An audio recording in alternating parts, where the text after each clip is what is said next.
Hey everyone. This week, Brittni and I are diving into the Ayurvedic framework for understanding and balancing the mind. And this is actually one of my favorite topics to share with clients because it offers a really powerful reframe for how we understand experiences like anxiety, anger, depression, as well as things like distractibility and jumpy focus and brain fog. And it's interesting because in the Western lens, we've been taught to separate cognitive symptoms from emotional symptoms. But in the Ayurvedic lens, and through this understanding known as Sattva, Rajas, and Tamas, we can see how deeply interconnected they are. So, in this episode, we're going to help you understand how lifestyle, daily habits, and nutrition choices can increase or decrease certain mental states, which mental states your constitution is most prone to, and subtle but potent ways to cultivate a calmer, clearer mind specific to your typical mental patterns. So I really love this episode. I hope that you enjoy it too. And as always, thanks so much for being here. Welcome to the Ayurveda for Women's Health podcast, where we simplify ancient Ayurvedic wisdom into practical guidance for everyday life.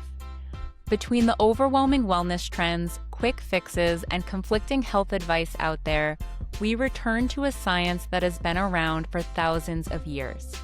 I'm Rita, an Ayurvedic health counselor. And I'm Brittni, an Ayurveda practitioner. In a world that disconnects us from our bodies, we are here to guide you back. Through body literacy, practical tools, and time-tested science, we will help you step boldly into a more empowered, aligned version of yourself. So let's dive in. This podcast is for educational purposes only and is not medical advice. Views expressed do not represent our employers. Okay, Rita, I have another story about Abhyanga. Big surprise. Wonderful. Here for it. So over the weekend, I ran a Prezi Traverse with a friend, and it's always kind of a nice gauge of fitness for me because it's something that I do every year. And so whenever I run a Prezi, it's like, okay, how did that feel? Like, how did my body feel? How did my fueling feel? Like, how is my fitness? And so I felt really good, but I definitely felt stiff after. And usually after like a long run, I will feel like kind of twitchy, like my muscles be twitchy sleeping that night. Like I don't sleep very well after a long run. And for anyone who doesn't know what the Prezi Traverse is, it's a 19-mile trail run across the presidentials of the White Mountains in New Hampshire. So it's a lot of like technical trail running, like running on scree with a lot of elevation gain. So it's like 8,000 feet of elevation. So it can be a pretty big day. But, living here, I feel very privileged to be able to like go out and do it for fun and feel really comfortable in the mountains and doing it solo and whatnot. So, it is a really fun run to go and do. But I did this time. I did it with a friend, and I was telling her about Abhyanga on it too, which is really fun. And she's like, "I'm gonna try this when I get home." And so, yeah, so that night, like my muscles were kind of twitchy, and I like never sleep that well afterwards. And then the next morning, I definitely felt like stiff and kind of moving slow and like achy, and felt like I had had a big day the day before. I mean, you did. To be And I clear. did, yeah. That's fair. Yeah, I did. But then I did an Abhyanga first thing in the morning, and after I just felt like I didn't even run the day before. And it just amazes me every single time because like I know that it's really helpful, and I know that I always feel better after doing it. But it just is so amazing to me after having such a big day in the mountains and having like putting oil on my body and letting it soak in and like just slowing down a little bit. And it's amazing what it does for recovery. So yeah, if there's like one thing I could have all athletes do, or anyone that exercises in the mountains, like this will help you feel better almost instantly. Like, Yeah. it was immediate for me. Like, as soon as I put the oil on, I was like, "Oh, I already feel better." And then afterwards, I was like moving like I didn't have a big day the day before. So, yeah, not surprising, but another incredible Abhyanga story to share. What kind of oil did you use? I use Mahanaranyan Mm. oil, Mhm. which I just love for post recovery from exercise because it really feels like it helps my muscles and my joints specifically. And I warm it up so it goes on. It's nice and warm. And yeah, I love Mahanaranyan for that reason. Yeah. Yeah, I actually was just using that oil this week too, because I noticed after hiking that I had this, I'd call it like just an inflammatory pain in the top of my foot. And it was one of those sensations where it didn't hurt, it didn't feel like something was wrong, didn't feel like I strained something, but it was like, ooh, like I feel that. I don't want that to turn into something. And so, yeah, I did the Mahan Ranyan both as a Byanga and a couple nights before bed. And then I hiked this morning and my foot felt totally fine. And I credit that. It's a really potent oil and just such a potent practice. Yeah. Yeah. Yeah. Yeah. I love that. Yeah. Yeah, that's definitely where find myself using oil too, is like the like local spots Mhm. if I feel something. Mhm. And actually, I'll give John some credit here because I was like too tired after to do Abhyanga. I was like, I'll do it in the morning, like it'll be fine. I'm just gonna go to sleep. And I did have him massage my feet though with Mm. Mahanaranyan oil, and I fell asleep within like 30 seconds. Yeah. And we were just on the couch, like we hadn't gotten ready for bed yet. And he gave me a really nice foot massage with the oil, and like it knocked me out. I was just like, this is perfect. And I went right to sleep. So I think even just having oil on your feet with a little bit of massage can go a really long way. Yeah. Oil is my favorite medicine. I think Yeah. even as I continue to deepen into different herbs and different ways to work with herbs, oil just feels, oh, it's such a foundational medicine. And I think when we're thinking about our joints and our muscles, and like there's such a foundational aspect of that for being able to move, and especially, like you said, move through the mountains and Yeah. whatnot. And it's just, yeah, I'm always grateful for herbal oils for Yeah. sure. Yeah. Yeah, absolutely. And maybe in a topic for another time, but I do find that I hear very often people coming back from injury or surgery or like something with their body that they can't figure out. And like, I've tried everything. And I'm like, but have you tried Ayurveda? And like for a while, I would just like not say anything because I don't want to like, I don't like to push it on people, Sure. but I don't think it's as well known as like you have an injury, people know like, oh, I go to PT or I go here. But I think Ayurveda has such a place for recovery specifically. I think it is so powerful for that. So, yeah, to anyone looking for more support in like injury recovery or post surgery or just like restoring healing to the body in some way, Ayurveda is should be on that list, like in that mix of what you turn to for that, because it just like breaks my heart when I hear people say like I've tried everything, and I'm like, but you haven't tried Ayurveda. So yeah, I feel very passionately about that. Yeah. Oh, and specifically about Abhyanga. Hmm. And I Hmm. think it's something where when you feel that immediate shift in your body, it's something you just want to shout that from the mountaintops. But then also that second layer of when we recommend it to clients, I actually just had an audio message from a client a couple hours ago that she was like, I tried the Abhyanga and I love it so much. And like, can I do it more? 'Cause we made a plan for a couple times a week. And she's like, I kind of want to do this every day, like when I come home from work to wind down. So I think the nervous system part of it too, it's such a potent practice, which is why we talk about it on almost every episode. Yes, it's so true. Yeah, yeah, yeah. A favorite for sure. Yeah. Well, I think that kind of leads us into our topic for today in terms of what the body is asking for and why, and at certain times, and the relationship to the mind in what it's asking for. So, Rita, do you want to intro us into today's topic? Sure. Yeah. So today we're talking about an Ayurvedic concept known as Sattva, Rajas, and Tamas. And so you can think of these three Sanskrit words as describing the three fundamental qualities of nature. And specifically in Ayurveda, it's what we use to categorize the mind. So sattva is describing the state of the mind where it is in harmony, where it's content, where it's seeing things clearly for what they are. And that's what we think of as the true state of the mind. Whereas we have these imbalanced states that are also necessary. And so we'll talk about that. But these other states of the mind, rajas and tamas, rajas is this more active state, and tamas being this withdrawn state. And I love talking about this framework. It's incredibly simple, but there's so much depth to it.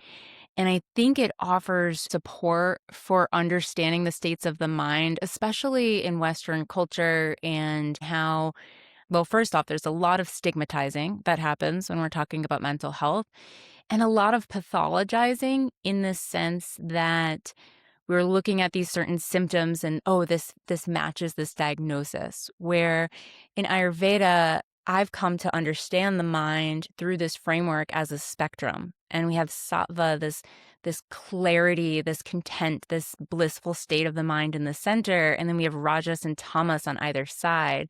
And there's this normalcy that we're fluctuating between those two. And we'll talk a whole lot about that.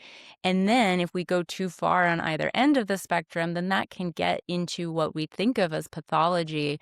But I think that's a really different conversation than how we think of mental health challenges in our culture. And so, yeah, I personally have found this framework to be incredibly helpful. And it's one of my favorite things to talk about with clients. I've worked with many clients who have found this to bring in a lot of aha types of moments and really getting some clarity as to how certain behavioral aspects of our life contribute to our mental state. Because I think, what I'll end up sharing a little bit more on is, for me, I would have these episodes that I called these random episodes of depression. And I would just wake up one day and feel really low and feel really sad and feel really unmotivated. And it felt like it came out of nowhere. And then I came to understand this concept of rajas and tamas and the interconnectedness of the two.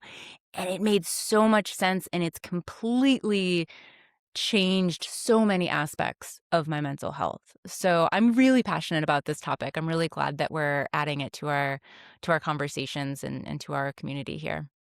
Yeah, for sure. This has been in the queue for a little bit, and I think Rita's like, how about gunas of the mind? How about gunas of the mind?" And we've just like had other topics going on.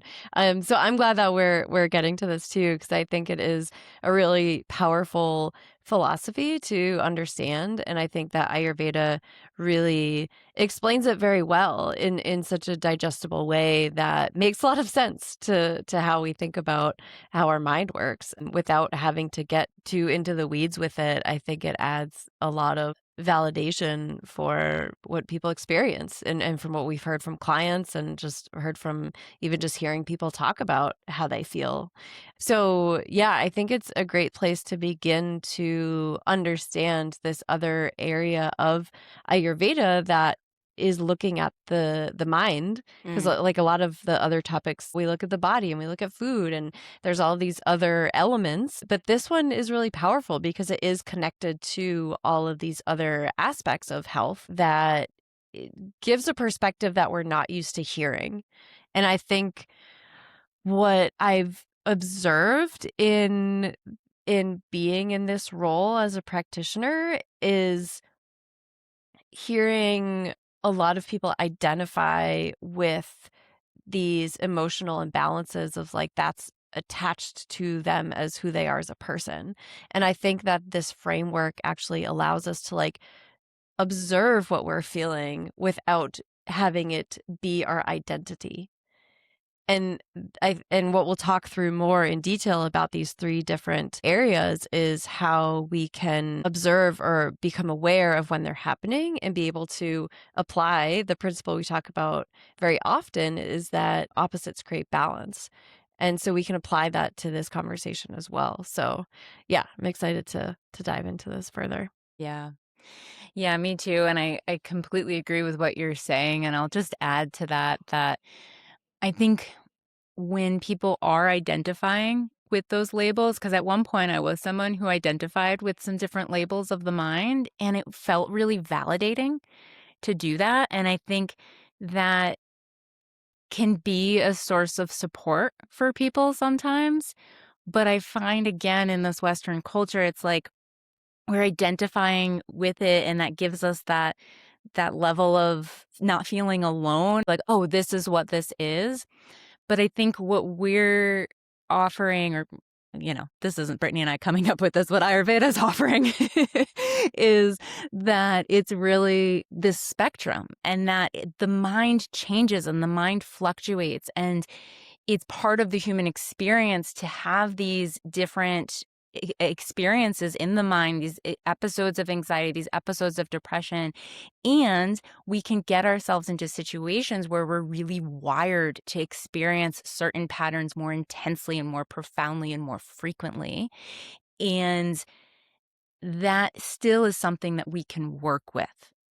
Right. So if that is something where that label is something that you're identifying with, it's not something that we just leave it at that. It's something that we can understand still through this framework and have some practical tools through this framework for how to support ourselves. Yeah. Yeah, absolutely. That's a great way to say that. Do you want to kick us off? Where should we start? Well, I guess we'll start with sattva. Yeah. So sattva is this state of the mind that is clear and calm and in harmony. And I think when I picture sattva, right? I guess when I say that, you could picture like sitting in meditation. But sattva is not just sitting in meditation and being this like non-chaotic space, right? I think being in a place where you experience sattva means that you have a clear, calm, content mind no matter what's going on around you. And that is experiencing sattva. And certainly you can experience that in meditation and in yoga and other practices and other movements through life. But I think that is something that we can get to, is being in that state where we do feel this state of pure harmony, even when like our external environment might not be reflecting that. But really, sattva is this state of that feeling of calmness and feeling compassionate for yourself and for other people. So there is that connection to other people and to nature and to the world around you. You can also think about it in having an ability to concentrate and to feel focused without feeling like overly focused. I think we can there's a difference there between having a very sharpened lens where you're kind of honing in on something, as opposed to I could sit down and go through my studies and with ease, right? I think this is that place of ease that we can think of. So being present in your mind, being present in your body, and being able to shift from one thing to another, or shifting your attention without that feeling of jumpiness or fleetingness, or like your mind's not bouncing around with distraction. It's very present and it's calm and it's able to like move from one focus to another focus. So there is that interconnected piece, that compassionate piece, where you're thinking not just about yourself and your internal world, but also the relationships around you, right? And your connection to nature and your connection um to the world, really, to the experiences that you're going through. So there's almost this like microcosm and macrocosm existing within the sattvic mind. And so part of that is being able to see truth, right? And to understand truth. And I think this is something that I think we've talked about in the past, where we can very easily, as humans, we can just make up stories in our Mm. minds of things. And we can just kind of like go down this rabbit hole of escalation where we're speculating and making up stories. But sattva really is coming from this place of truthfulness and even thinking about facts, right? Like, I'm looking outside and the trees are green. It's like sticking to what you're actually seeing and observing and are have awareness of without allowing the mind to go down those rabbit holes of just creating stories, which our minds are so good at doing. So that is part of that place of contentment and reaching that point of clarity in the mind. And yeah, before we go into, cultivation of sattva, is there anything that you want to add to that? Yeah, I think what you were just describing there of seeing things how they are and not adding the story to it, I think is such an important piece of it. I was on a hike this morning and at one point was feeling pretty out of breath. And so the Sattvic view of that, like I should say, if I'm in a Sattvic state of mind, then I'm going to say, oh, I'm out of breath. Do I want to stop or do I want to keep going? Whereas we'll talk about Rajas and Tamas is more, oh, I'm out of breath. I'm so out of shape.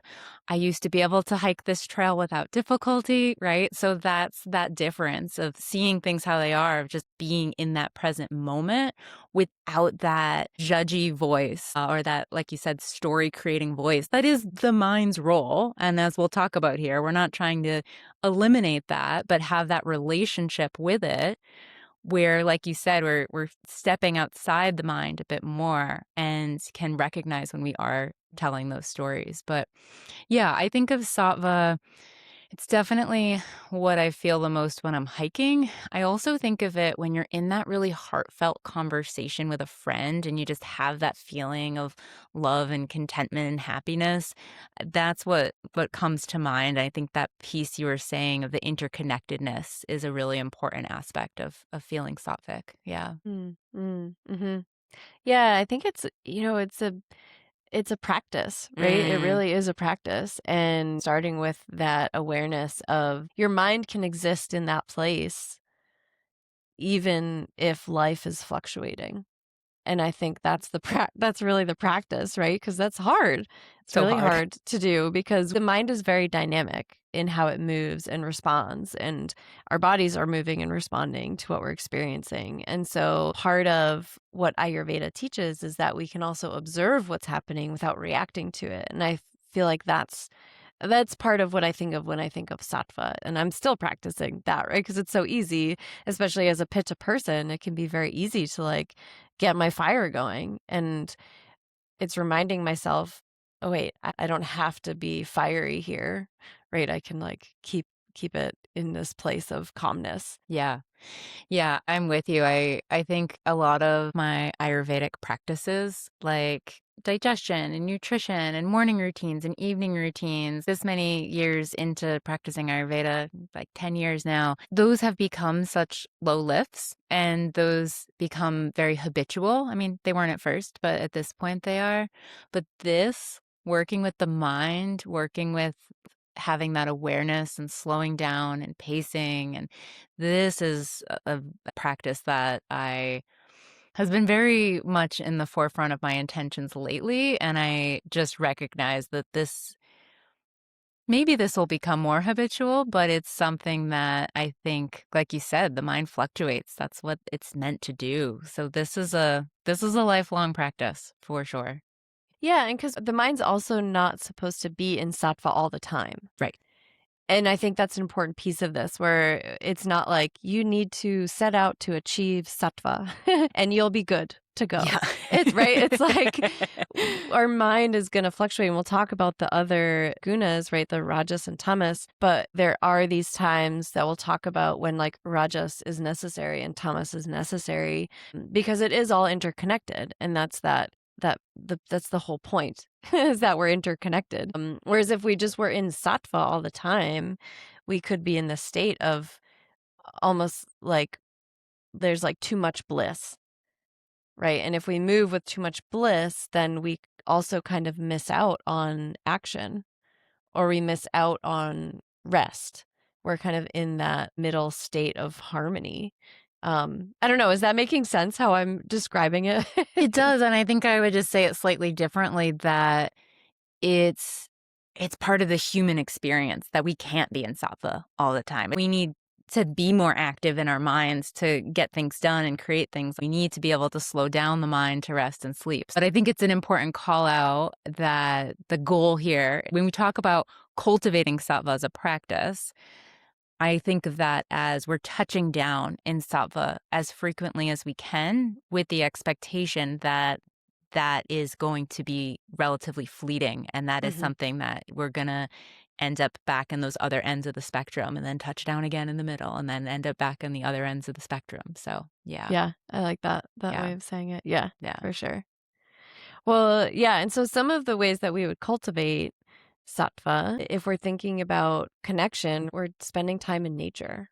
And so we are observing and interacting with nature, and that can look so many ways of what that it could mean to somebody, but connecting with more of that macrocosm, right? Like that the energy of nature and not being impeded by other man-made forms that we interact with probably the majority of the time.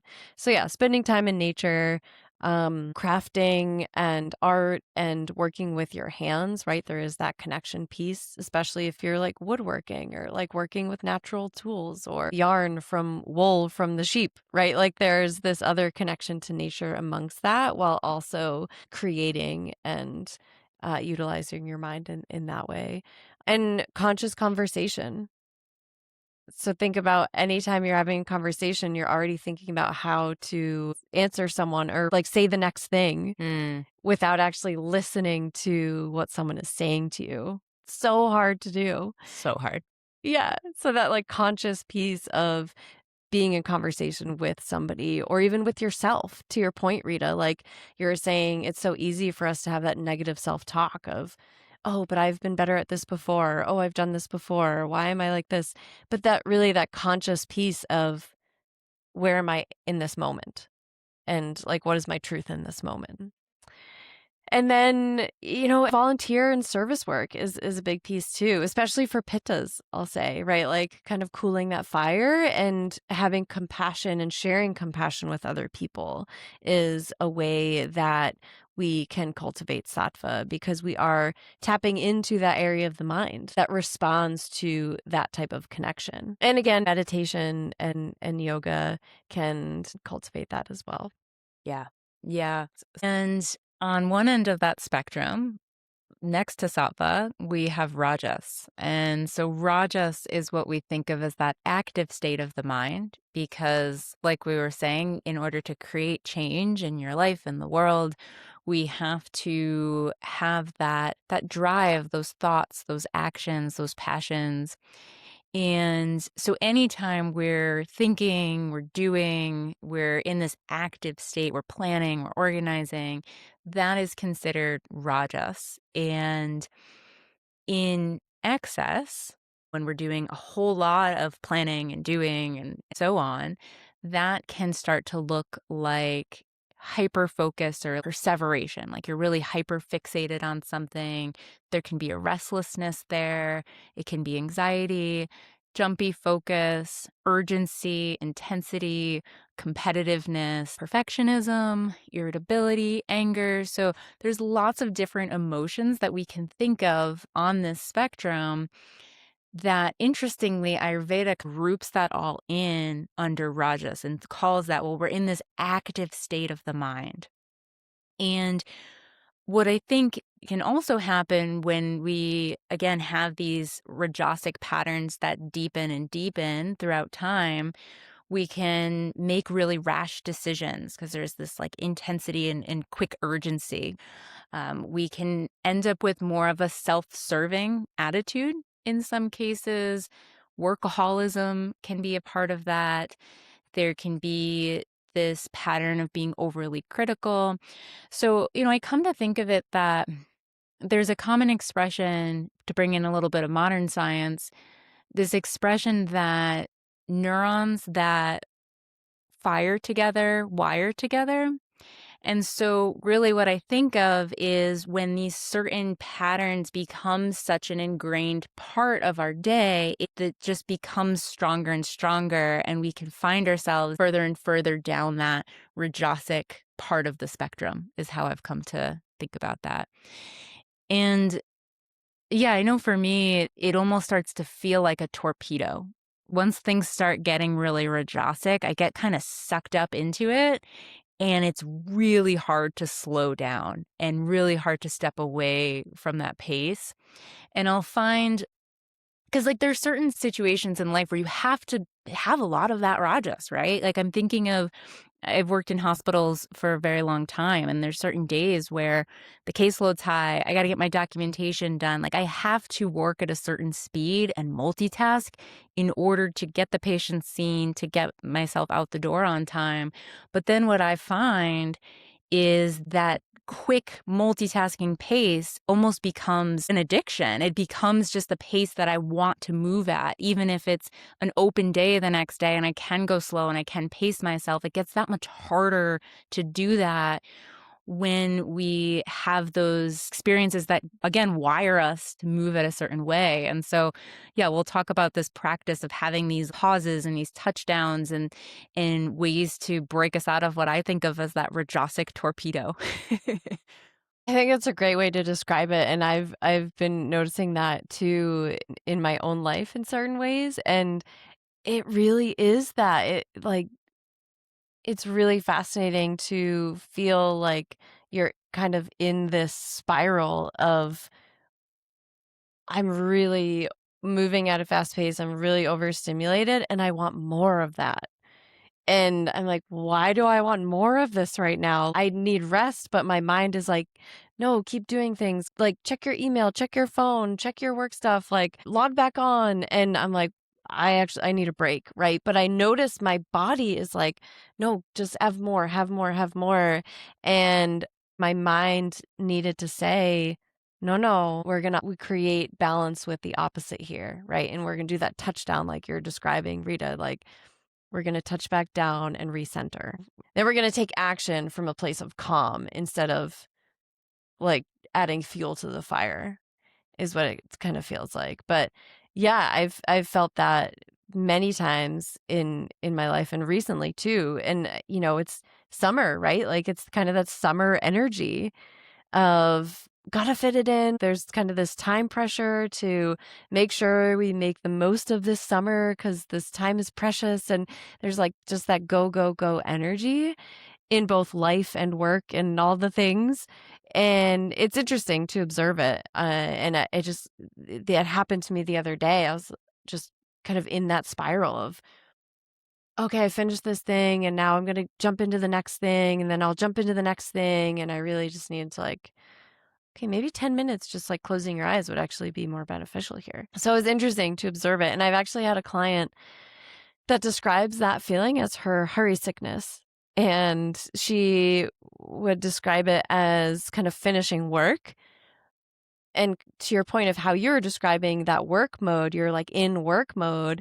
And if she didn't have like a closing practice after work, because working from home, she needed to like close out the day, she would go into the kitchen and just crave like crunchy, salty, Mm. snacky food, but wasn't even hungry, but just like wanting salty and crunchy, and it's just called it her hurry sickness, which I thought was like so intelligent Mm. because that's what it is. Like to your point, it's that once you're craving it, the body that like increases like, the mind is gonna ask for more. Yeah, and so much of this is cultural too, right? Especially when we're talking about American culture. I think for many of us too, there perhaps is a level of a family culture or a work culture. And again, it becomes your norm. And so I really like how you drew that connection to our eating habits and digestion. We talked about that in our digestion series, episodes 2 and 3, and the connection between the mind and digestion. And because I do think that's somewhere we should go with this conversation, and maybe we already are, is that speed at which we're moving through life, that speed at which our mind is operating can have such profound aspects on our physical health. And I think for so many of us, it's such a norm to multitask and go that quickly and do that many things that we don't think of that as being connected. So, yeah, it's huge. It's huge. And I think to you mentioned earlier like the Pitta constitution, I do think some of us again we have that culture and our family culture, our work culture, et cetera. But I think some of us are more wired to naturally run more of a Rajasic. Those Vata and Pitta constitutions are going to crave mobility. So I do think that's part of it too. And so I think it's working within that, right? And it's not saying like, oh, we have to move at this slow pace all the time, but more catching when am I going too far that I need to throw on a meditation music for 2 minutes or do 30 seconds of diaphragmatic breathing. When can I catch myself and have those little touchdown moments?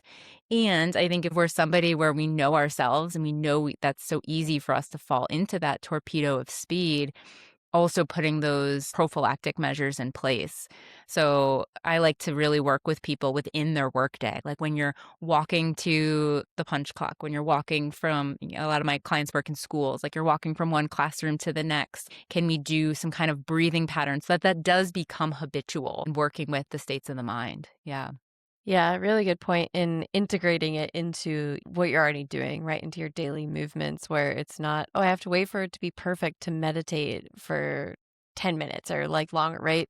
It can be that simple 1 minute of breathing, 30 seconds of closing your eyes. It doesn't have to be this huge, profound thing. Weaving it in subtly throughout your day, I think has been the most impactful from what I've seen for myself and also for clients too. Yeah. Mhm. Yeah. So, yeah, and when we have that active, mobile mind, eventually that leads us to burnout. And that burnout is what looks like Tamas. We have this full inertia, full stop, everything. I can't go any further because I've given everything and then some. But before we dive into the details of Tamas, let's circle back to some of the foods that do create that rajas or contribute to rajas being activated. And so we're thinking about those stimulating foods. Caffeine certainly is one. And we talked about that a lot on one of our recent episodes, specifically on coffee. Even thinking about, I think this surprises people, but like pungent and spicy foods. And those are stimulating as well, like garlic and onions, even. Those are going to get the mind moving. So we're looking at foods that create that excess mobility in in the mind and how it's operating, right? So I don't know if you wanted to add anything on that part. Well, I have kind of a funny story on Oh, that okay, part. great. I love stories, yeah. Yeah. So this was many years ago. I had gotten a ski house rental with a big group of friends, and I had volunteered to make dinner for everybody the first night, and people were arriving at different times. I was like, I'll keep it simple. I'll make a taco bar. And it was in the beginning years of learning Ayurveda and learning about the energetics of food and how that can impact the mind and the body. And so I made this taco bar that was super spicy, like lots of garlic and onion and taco spices and so on. And we were drinking, there's margaritas, etc. And so yeah, we all had dinner, and then it was like an hour or two later, we were playing games. We were playing categories. Essentially, it's something I think you can laugh about now, but at the time, people just got very competitive. There was this disagreement about the rules of the game and how it was played, and it was just like this Rajasic competitive energy happening. And I remember just sitting there and being like, oh, is this my fault? Because I just gave everyone all of this super Rajasic, spicy, hot, heating food, and now everyone's like angry and competitive and arguing over rules. So yeah, I'm not saying that that was fully what it was. Maybe there were some deeper layers, but yeah, it is something though that I do think if you are experiencing a lot of rajas, looking at some of these foods and is that exacerbated after you eat some spicy pungent food or drink a lot of coffee? And if you take a break from those, do you notice a shift in that rajas? Because I do think with some of those intense foods, it can be immediate like that for sure. Mhm, Yeah. mhm. Yeah, definitely, especially with certain constitutions. If you're Pitta Vata constitution, you're gonna feel that pretty quickly. It's gonna light things up pretty fast. Yeah, and I've even had clients say like they stopped drinking like they would have a morning espresso, like an espresso shot. And yeah, she described it as feeling when she stopped having that espresso, she described it as feeling more calm. Like she just felt more able to manage her emotions. And that was the only thing that she had changed right away was not having that morning espresso shot. Whereas other times it would just so easily she was feeling more angry. And now she could like observe if her feelings were changing and be able to stay calm instead of reacting with them. So it's interesting how subtle it can be. But again, this is why Ayurveda always goes back to like what we're taking in is a part of what we become, right? It becomes part of us. So, yeah. All right, stay Yeah. away from Rita's Taco Bar.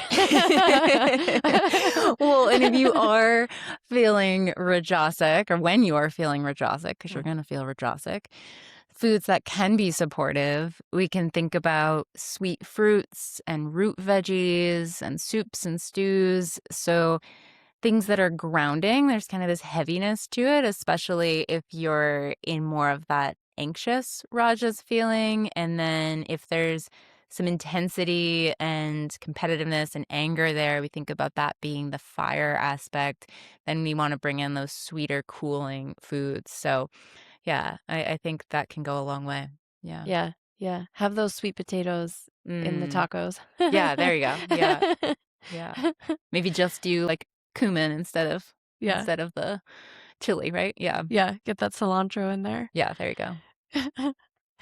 Um, well, yeah, and so going back to that swing of when Rajas is in excess, right? And we're thinking about it even from an energy perspective when we have catabolic versus anabolic, right? When we have all of this catabolic energy, but we're not taking that time to rebuild it and having that anabolic time, which is the potential for energy or is this building energy, that's where it's just going to burn us out. We're going to have no energy left to have an output. And that's where, and we see this in a lot of modern culture, is that burnout.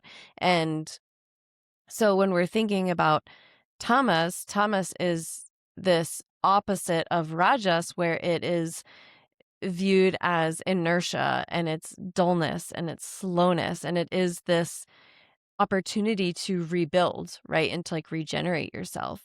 So we can think about this as being really important for sleep and for rest because we're trying to rebuild up that energy reserve.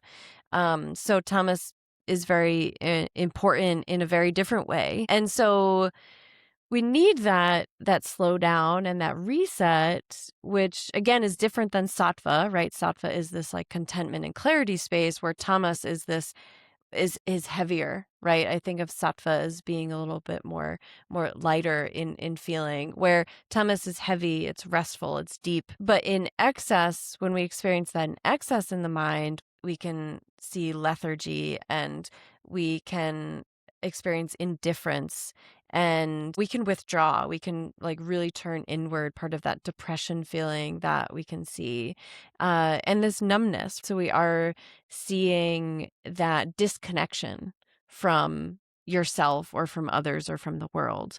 And so that's a very heavy state for the mind to be in. If there's no vibrancy, it's going to be very dull and slow. Well, so you mentioned tamas can come about with that swing from rajas, and it's not always from that swing. So it can also be if you're somebody who's not moving your body enough, and there can get some stagnation there, or eating a lot of processed foods or leftover foods. If you're eating foods that's like several days left over, Ayurveda would consider that to be stale. And you can think of it as it doesn't have as much of that prana and that nutrition. And so the body has to work to break it down, but it's not getting as much from it. So I think those can be factors. I think also when we think of modern day, things like binge watching TV. which again, there's a place for it, but I think that can really add to that tamasic feeling, or even doom scrolling can add to that. And I think where we mentioned earlier that certain constitutions, like Vata Pitta constitutions, may be more wired to easily dip into rajas, more kapha constitutions might find that they're more prone to feeling tamasic and fall into this space a little bit more easily. But I did want to circle back what you said about that swing, because what I alluded to in the beginning for my mental health journey, that was exactly as you described it, where I would be in this place where there was a whole lot of intense rajas happening. And then I would just wake up one day and I would feel completely tamasic. And I'd feel apathetic, I'd feel unmotivated, I'd feel sad. And it was so confusing because it felt like it came out of nowhere. It was like, well, yesterday I felt like me. Mind you, feeling like me at the time was again this intense rajas. But I like how you called it a swing, because that's exactly how it feels. Like it can just, the body essentially, I think, is saying, enough of this. I can't take anymore. You kind of hit that limit and it puts you into that tamasic place. And I think what would happen for me and when that came is it was so confusing, and I would immediately jump into this other story of like, well, what's wrong with me? What's wrong with me that chemically I'm just suddenly feeling this way out of nowhere? And this model, I think, can really help us understand that if the tamas is coming from that swing and that like sudden onset from this excess rajas, it's not coming out of nowhere. And that there are these factors and behavioral factors of our life that are perhaps contributing to that, even though it feels like it's out of nowhere because it's such an extreme, sudden shift. So I share that because I know that it's common for so many people to experience it in that way. Yeah, for sure. I think you described that really well. And I think it really highlights the lifestyle piece, right? And I include food in that of lifestyle because that's how we behave with food and how we interact with food. But like all of these other factors, I think we're so used to it as a culture as saying it just came out of nowhere. Right. And I think Ayurveda really offers this way of understanding that it probably didn't come out of nowhere, most likely, right? There are these more subtle contributors that are being overlooked and kind of normalized. They're being overlooked in our culture as not impacting our health and Mm. impacting our mind. And I think that what we're learning in this conversation is that that's most of the time not true because there are contributors, right, that bring us to those feelings. And the mind can be very complicated, right? Yeah. And this is not a psychology conversation per se, but I think if we're feeling that way and we are looking at these other factors like you're describing, that's where we start, right? It's like, let's understand this first. And is this contributing to how I feel? And if you're not finding answers there, then let's go deeper. But I think this is an area that is overlooked in how we understand the mind to how you're describing this at the beginning. Yeah. Yeah. And I guess maybe I'll give this disclaimer while it pops into my mind that, of course, Ayurveda is not considered a replacement for mental health support. And that's not our scope of practice and our training. And I know you and I are both really big advocates for mental health support, for counseling. I think what you're describing there is that Ayurveda can be such a beautiful thing to layer on top of that. And I think can also provide people with a little bit more opportunity for empowerment, I would say. But I also appreciate that we each have our familial histories, our familial traumas, our individual traumas from childhood, from adulthood. I think just pointing out that I think some people can come into this life and be more prone to experiencing more extensive rajas or extensive tamas. And so I'm not here to say that it's like an equal playing field and we all have to just like eat the fresh local foods and move our bodies and then it's like equal and easy for everyone. I think it's very nuanced and complex. But I do think that understanding that this connection and understanding how our interactions with life and with food and with all of these factors play such a role, and particularly bringing it back to Tamas, I think of Tamas as really it's this withdrawal from the world. It's this disconnection from the world. And so I think such a big part of to maybe jump into like balancing Tamas, such an important part of that is that interconnectedness. And so, going back to where I was saying that I was always in this pattern of swinging, that's not to say that I never experienced that. I absolutely still find myself waking up sometimes. I'm like, oh, I'm in Tamas. But now I understand that. And I have this like Tamas care plan. And part of that for me is that I know that I need to connect with other humans. I know I need to get out of my house and go to a farmer's market, go to the co-op, but go somewhere where I can just have some light connection or call a friend or call a loved one. It's like you need to plug back into the world. And that could also be spending time in the garden, spending time in nature. But I think of Thomas as like you're withdrawn and disconnected and you have to plug back in. Yeah. Yeah, I think that's a great way to describe it. And yeah, thanks for clarifying. I think that's like a really helpful way to understand even the relationship between how Ayurveda can support these other modalities that we're very often recommending out to, like therapy. So I think it really is such a beautiful overlap of systems. And yeah, I think that these aspects of it are adding on those layers of really looking at that holistic lifestyle and how everything is contributing to your life and how you feel and to your health. So yeah, I think it's an important piece in the understanding our minds and understanding our emotions and why we feel certain ways at different times. Um, it's one piece of the puzzle. Yeah, yeah, absolutely. And I think just circling back to the other things that we want to bring in to support ourselves when we're feeling in that tamasic place. So that interconnection movement can also be important there. That fresh, light, local food can be great, but also just uplifting activities. So singing, dancing, reading something that's inspirational, watching something that's inspirational. I think that's going to be really different for different people. But I just again love this idea of recognizing which of the two ends of the spectrum you're in and then having that care plan really of, oh, okay, how can I bring myself back and how can I cultivate some sattva and like really have that touchdown space in sattva. Yeah. Mhm.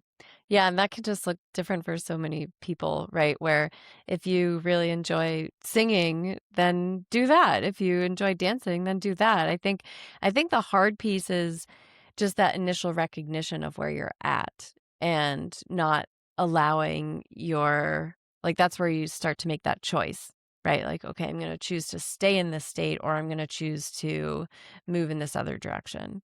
And I'm going to start slow, right? Like just put on some music and see what happens and something uplifting like you're describing, right? It's like it's creating and it's cultivating that vibrancy that is missing from a tamasic mind, like that dullness and that slowness and that heaviness and that lethargy. It's like that's the opposite of vibrancy and life and vitality. And so whatever that means to you, whatever you think of in where you can cultivate that, like do that first. And like go there, right? Maybe it's drinking some like fresh orange juice. Like fresh squeezed orange juice might be enough to like brighten you up and like wake you up. Um so yeah, it's interesting even bringing in like the foods or the movements or like what that means to you when you're feeling that way uh maybe sometimes it is having a session with your Ayurvedic practitioner to give you some ideas. Right? Absolutely. I think Yeah. that can be helpful too is like what else is out there that I'm not thinking of? Let me talk to somebody. Yeah. Yeah, for sure. For sure. Yeah.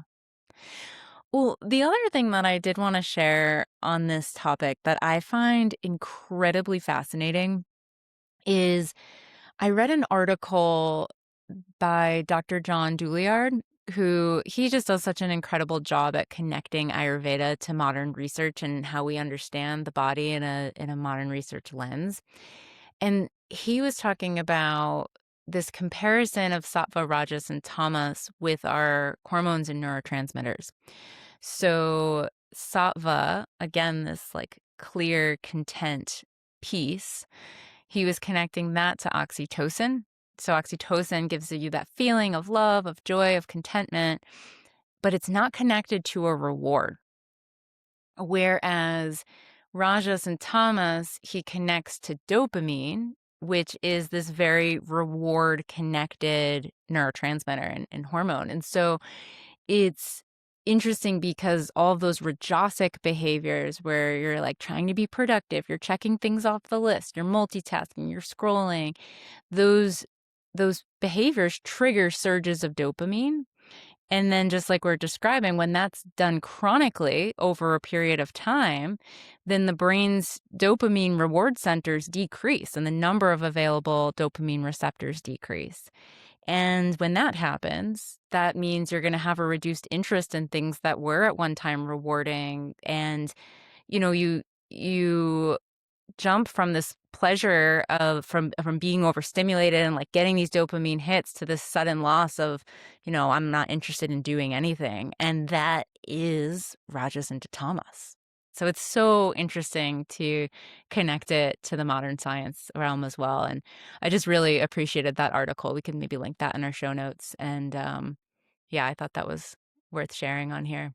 For sure. Yeah, I love that. It's always helpful to understand the cascade of hormones that and their responses to what we're doing and how we're moving. Because I think if we're not like seeing it happen, right? We're not like seeing the data of our hormones all every day, all the time when we do these things. So it is really fascinating to have the research on it and that perspective because it is happening, whether we realize it or not. The body is just so intelligent in that way. For sure. So, yeah, that's a great example. I love that. Yeah, for sure. For sure. Yeah. Well, did we cover everything you wanted to talk about with the mind, Rita? I had one more thing. Okay, go for it. So, I'll keep it to one more thing. So, I did wanna just connect this conversation a little bit to intuition. So, I think intuition can sometimes be thought of as this, like, mythical concept or mythical state of the mind of like, "Oh, I had this intuitive hit," or, "I had this kinda download moment." That is connected to sattva.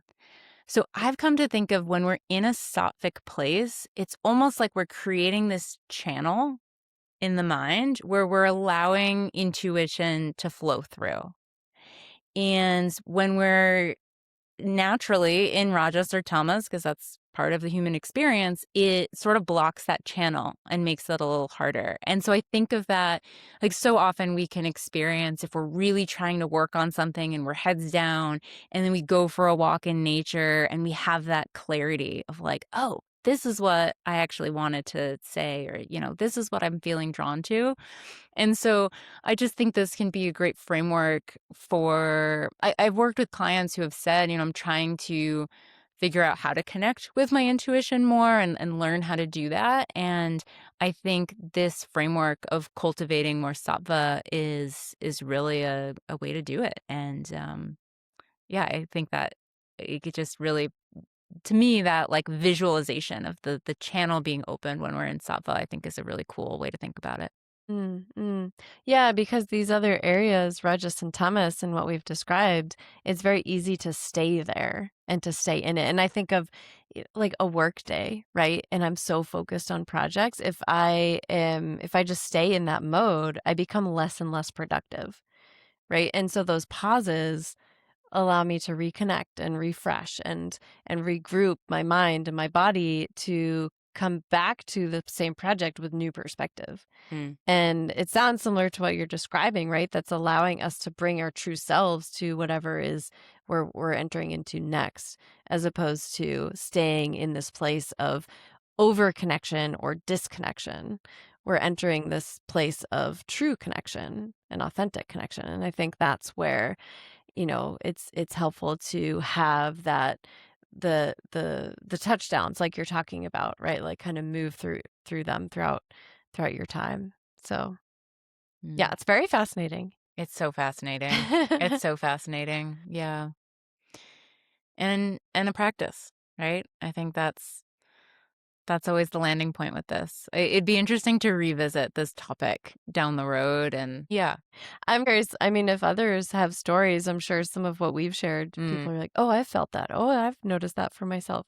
But yeah, always feel free to share stories on our Patreon page because we love to know what they're relating to out there, and if this is something that you're like, "Oh yeah, that's me. That's totally me." Like, let us know. We want to hear your own stories. Yeah, absolutely. Absolutely. And what's working for you? What's Mhm. your Raj's care plan? What's your Tamas care Mhm. plan when you notice you're starting to get to those ends of the spectrum? Yeah.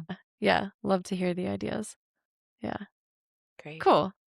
Well, thanks, Rita. I'm glad that we did this. Yeah. We finally did this one. Yeah. Me too. Me too. This is great. Thanks, Brittany. Yeah, thank you. If you enjoyed today's episode, it would mean the world to us and help support our work if you'd like, share, leave a review, as well as subscribe to our podcast on whichever platform you use. If you're looking for more connection or would like to support this podcast, we'd love to have you join our Patreon for $5 a month. Here you'll get bonus episodes and access to our community chat Q&A. And don't forget to check out our wellness library, which is filled with self-guided classes, kitchen tutorials, herbal recipes, and more Ayurvedic practices, all for just $5 a month. Thanks so much for being here with us. Until next time, be well.